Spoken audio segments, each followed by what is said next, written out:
नमस्कार फ्रेंड्स, मैं मंशा बसरवैया वैदिक विकास चैनल से आप सभी का हार्दिक स्वागत करती हूँ। आप और मैं हम सभी जानते हैं कि इस संसार का अटल सत्य है जन्म और मृत्यु। लेकिन इस जन्म मरण के चक्र में हमें क्यों फंसना पड़ता है? इस संसार में हम सब देखते हैं कि कुछ लोग ऐसे होते हैं जो सुख साधन से संपन्न होते हैं और सभी प्रकार के सुखों से खुशी खुशी रहते हैं। जब ऐसे लोग भी होते हैं जिसे इस संसार में समस्याएं हैं, दुख है, पीड़ाएं हैं, समस्याओं का कोई पार नहीं है। तो इन सभी का कारण क्या है? इस सभी का कारण है हमारे कर्म। कर्म से ही तो इस संसार में हमें आना पड़ता है और जाना पड़ता है। जन्म और मृत्यु के बीच का कारण और अटल सत्यता यही है कि कर्म के कारण ही आना पड़ता है और कर्म के कारण ही जाना पड़ता है। लेकिन वो हम कर्म में फंसते कैसे हैं? हम कर्म कर कैसे लेते हैं? और कोई भी तो ऐसा चाहता नहीं है कि वो दुखी हो, समस्याओं से घिर जाए। बुरे कर्म तो कोई करना नहीं चाहता। तो फिर हम इस कर्म के बंधन में फंस कैसे जाते हैं? आज का हमारा टॉपिक ही यही है कि कर्म का बंधन कैसे। आज के टॉपिक को हम आगे बढ़ाएं उससे पहले मैं आप सभी को बता दूं कि आप सभी को हमारी वीडियो और चैनल अच्छे लग रहे हो तो आप इस चैनल को लाइक करें, शेयर करें और सब्सक्राइब करें। ये वीडियो चल रही है उसके नीचे काले रंग के स्टिकर में जो सब्सक्राइब लिखा हुआ है आप उसको दबा दें और बेल आइकन जो घंटी आ रही है उसे दबा दें। जो हम यहाँ पे वीडियो डालते हैं वो सब आपको वो वीडियो मिल जाएंगे।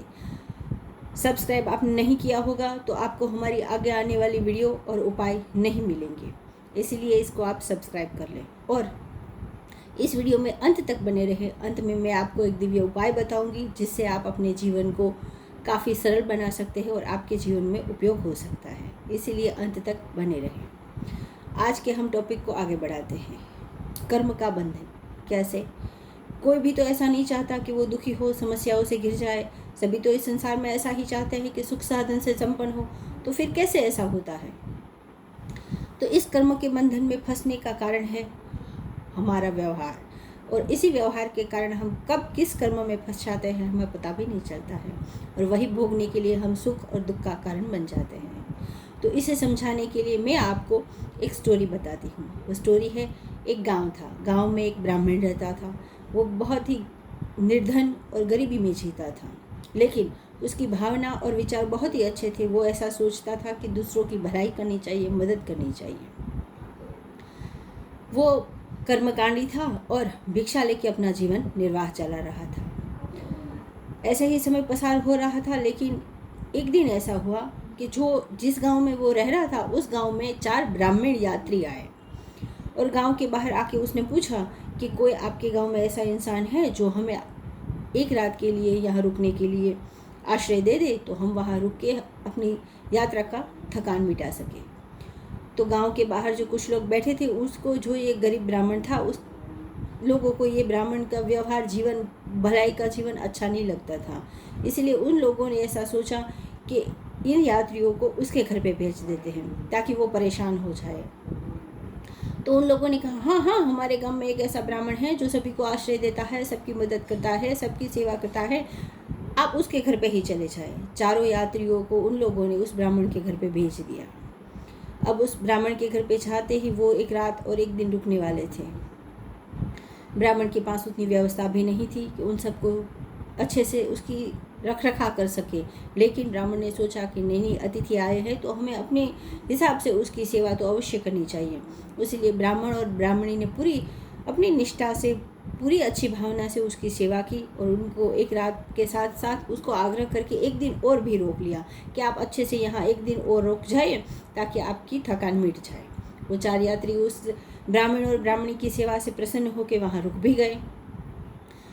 अब रात तो पसार हो गई। जब दूसरे दिन हुआ तब ब्राह्मणी ने अपने पति को बोला कि ये लोग यात्रियों को हमने रोका है तो आप उसकी भी कुछ व्यवस्था करें कि आज दोपहर वो हमारे घर पे खाना खाने वाले हैं, तो हमें उसे अच्छा खाना खिलाना चाहिए।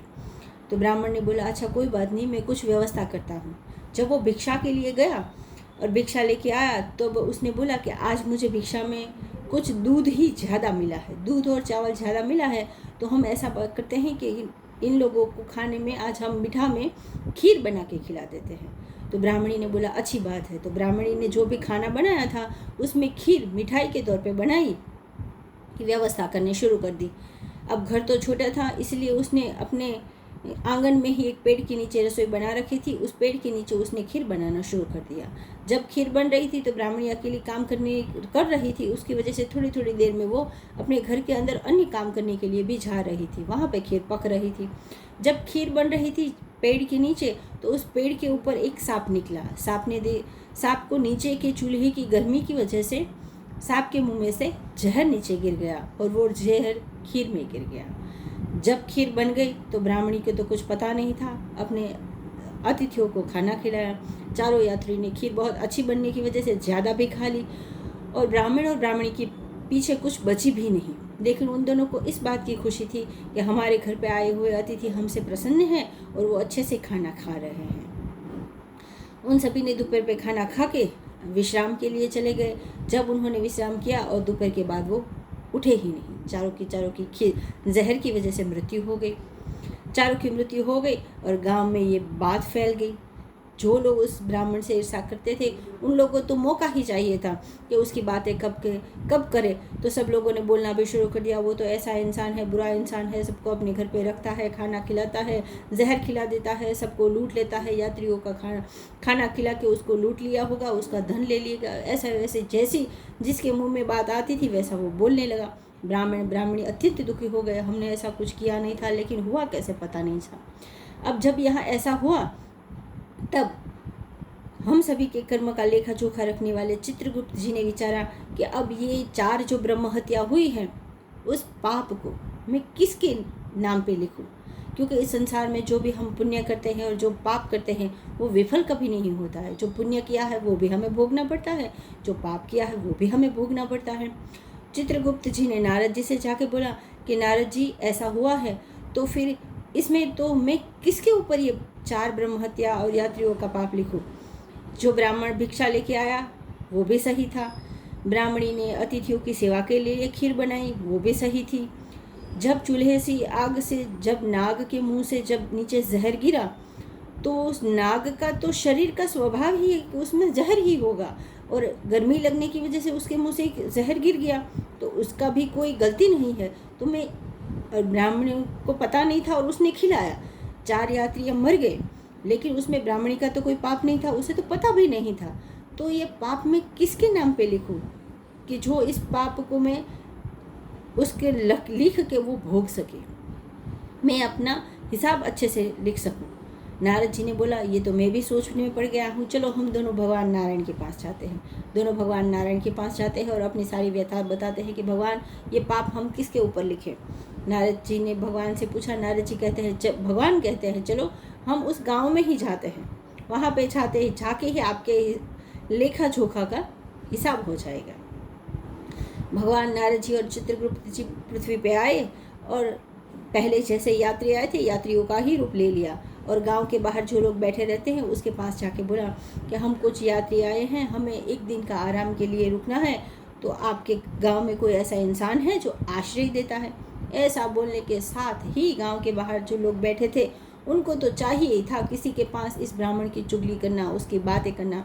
उसमें से एक ब्राह्मण तो बोलने लगा वो तो बहुत ही बुरा इंसान है, लूट लेता है, सभी को खाना खिलाता है, सेवा का ढोंग करता है, ऐसा ऐसा ऐसा ऐसा बुरा बुरा बोलने लगा। भगवान ने चित्रगुप्त जी से इशारा किया और कहा कि जो 4 ब्रह्म हत्या का जो पाप है ना 2 इसके नाम पे लिख दो। चित्रगुप्त जी ने 2 इसके नाम पे लिख दिए। अब 2 ही बाकी थी ब्रह्म हत्याएं। वहाँ से आगे चले, वहाँ पे जाके एक और इंसान से पूछा कि हमारे यहाँ रुकने की कुछ व्यवस्था हो सकती है, आपके यहाँ पे कोई इंसान है। वो भी लोग बोलने लगा हाँ हाँ कुछ दिन पहले हमारे गांव में ऐसे ही यात्री आए थे, ऐसा होता था उस ब्राह्मण के घर पे। वो भी उसको कुछ पता नहीं था, लेकिन जो भी उसके मुंह में आया वो भी उस ब्राह्मण के बारे में बोलने लगा। जो सब बोल रहे थे वो भी बोलने लगा। भगवान ने इसके चित्रगुप्त जी से और नारद जी से इशारा किया कि एक ब्रह्म हत्या का पाप इसके ऊपर लिख दो। वहाँ से आगे चले। अब तो एक ही ब्रह्म हत्या का पाप बचा था। जब वो जा रहे थे तो बीच में एक मजूर किसान मिला, उसको रोक के चित्रगुप्त जी और नारद जी भगवान ने पूछा कि हमने सुना है कि आपके गांव में इस ब्राह्मण के घर पे कुछ 4 ब्रह्म हत्याएं हो गई है, कुछ यात्री आए थे, तो क्या हुआ है? तो उस मजूर किसान ने बोला कि हाँ, वो ब्राह्मण तो बहुत ही अच्छा इंसान है, उसने तो सेवा भावना से सबको रखा था, लेकिन पता नहीं क्या हुआ कि वो लोग उसके घर पे मर गए। वैसे वो इंसान ऐसा नहीं है, कभी ऐसा कर ही नहीं सकता, लेकिन पता नहीं क्या हुआ कि जो 4 उसके घर पे ब्रह्म हत्याएं हो गई, पता नहीं है। तब चित्रगुप्त जी और नारद जी ने भगवान से इशारा करके कहा, इसके ऊपर लिख दो। तो भगवान ने ना बोल दिया कि नहीं, इसके ऊपर नहीं।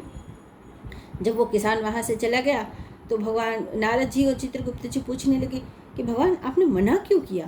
तब भगवान ने कहा, रुको, अभी कोई ना कोई एक ब्रह्म हत्या का जो पाप हमारे पास पड़ा है उसका लेने वाला भी कोई ना कोई मिल ही जाएगा। आगे जाके कोई एक इंसान मिला और वो भी ब्राह्मण की चुगली बिना वजह बिना पता बोलने लगा, और भगवान ने इशारा किया कि इसके ऊपर लगा दो। चारों के चारों ब्रह्म हत्या का पाप तो पृथ्वी पे उस गांव में ही लेने वाले मिल गए।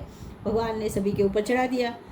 तब नारद जी चित्रगुप्त जी ने कहा, भगवान आपने 4 ब्रह्म हत्याओं का पाप तो सभी को दे दिया, लेकिन उस किसान को क्यों नहीं दिया? तब भगवान ने कहा कि उस किसान ने जो कहा वो आपने सुना। उसने क्या कहा? जो हुआ है वो मुझे पता है कि ऐसा हुआ है कि किसान के बताया कि ब्राह्मण के घर पे लोग आए थे, उसकी मृत्यु हुई, ये मैं जानता हूँ। ब्राह्मण अच्छा इंसान है ये भी मैं जानता हूँ, भगवान का भक्त है मैं जानता हूँ, लेकिन मुझे ये नहीं पता कि उसने मारा है कि नहीं। उसने अपनी तटस्थता दिखाई, उसने अपने कर्म को बचाव कर लिया कि मुझे कुछ पता नहीं है, इसलिए ब्रह्म हत्या का पाप हम उसे लगा नहीं सकते। यहाँ पे ये स्टोरी ख़त्म होती है, लेकिन इस स्टोरी से हमें यही पता चलता है कि हमारा जो आज का टॉपिक है वो आसानी से समझ में आता है कि हम कर्म के बंधन में कैसे फंस जाते हैं।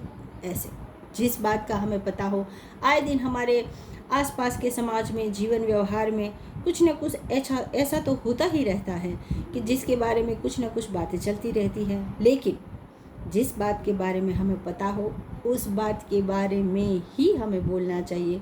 जिस बात के बारे में, जिस इंसान के बारे में हमें कुछ पता ना हो उसके बारे में कभी कुछ नहीं बोलना चाहिए।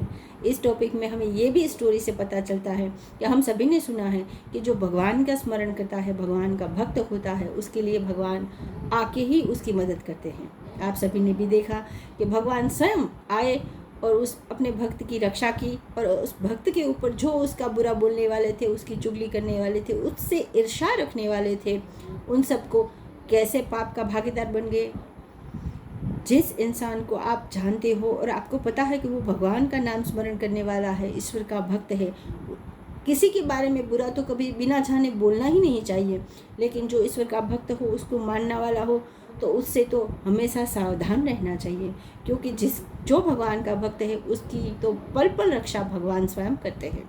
उसके बारे में बोलने से पहले 1000 बार नहीं, 1,00,000 बार सोचना चाहिए कि हम कुछ भी बोलेंगे, यदि गलत हुआ तो भगवान का नियम ऐसे हमारा न्याय कर देगा और हम भोगते हुए कभी इस जीवन को पार नहीं पा सकेंगे।